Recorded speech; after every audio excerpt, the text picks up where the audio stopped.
ഇപ്പോൾ ട്രംപ് ആദ്യം ട്രൂത്ത് സോഷ്യലിൽ ഒരു പോസ്റ്റിന് ശേഷം വിശദമായ വിശദീകരണം നടത്തിയിട്ടുണ്ട്. അദ്ദേഹം പറയുന്നത് നെഗോഷിയേഷൻ നടന്നെങ്കിൽ ഞങ്ങൾ വീണ്ടും മുമ്പിടുന്നതാണ്.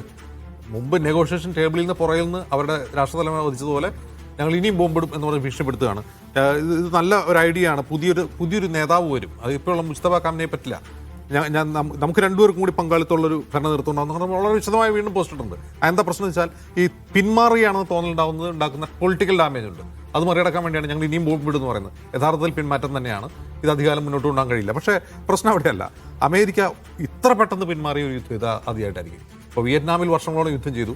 ഇറാഖിലും അഫ്ഗാനിലും 10 വർഷത്തിലധികമാണ് യുദ്ധം ചെയ്തത്. അവിടെ നിന്നൊക്കെ പിന്മാറിയിരുന്നു. പക്ഷേ അവിടെ 10 വർഷം യുദ്ധം ചെയ്തു. കുറേ അധികം അമേരിക്കൻ പട്ടാളക്കാർ മരിച്ചു. ഇതങ്ങനെയല്ല പ്രശ്നം. അമേരിക്കൻ സൈനികരുടെ ജീവനേക്കാൾ വിലയുണ്ട് എണ്ണയ്ക്ക് എന്നാണ് നമ്മൾ മനസ്സിലാക്കേണ്ടത്.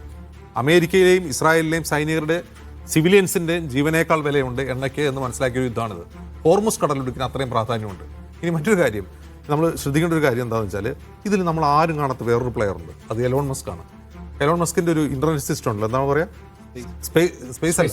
സ്പേസ് എക്സ് അല്ലല്ല ഇൻ്റർനെറ്റ് സംവിധാനം ഉണ്ടല്ലോ, സാറ്റലൈറ്റ്. ആ സംവിധാനമാണ് ഇറാനിൽ ആ പ്രക്ഷോഭമുണ്ടായ സമയത്ത് അവിടെ നിന്ന് പ്രക്ഷോഭകാരികൾക്ക് പടങ്ങൾ അപ്ലോഡ് ചെയ്യാൻ വേണ്ടി അമേരിക്ക കൊടുത്തതാണ്. അമേരിക്ക സ്മഗിൾ ചെയ്യുകയാണ് ഇറാനിലേക്ക്. ഏതാണ്ട് 6,000-ഓളം അത്തരം യൂണിറ്റുകൾ അങ്ങോട്ട് സ്മഗിൾ ചെയ്തെന്നാണ് പറയുന്നത്. ഈ സാധനങ്ങൾ ഇത് ഇറാൻ പട്ടാളം തന്നെ പിടിച്ചെടുത്ത് അവർ ഈ യുദ്ധകാലത്ത് തിരിച്ചുപയോഗിക്കാൻ തുടങ്ങിയിട്ടുണ്ട്. നമ്മളിത് മനസ്സിലാക്കേണ്ട ഒരു കാര്യം, ഒരു പ്രൈവറ്റ് പാർട്ടിയാണ്, ഒരു പ്രൈവറ്റ് പാർട്ടിയുടെ ഇൻ്റർനെറ്റ് കമ്പനിയാണ്.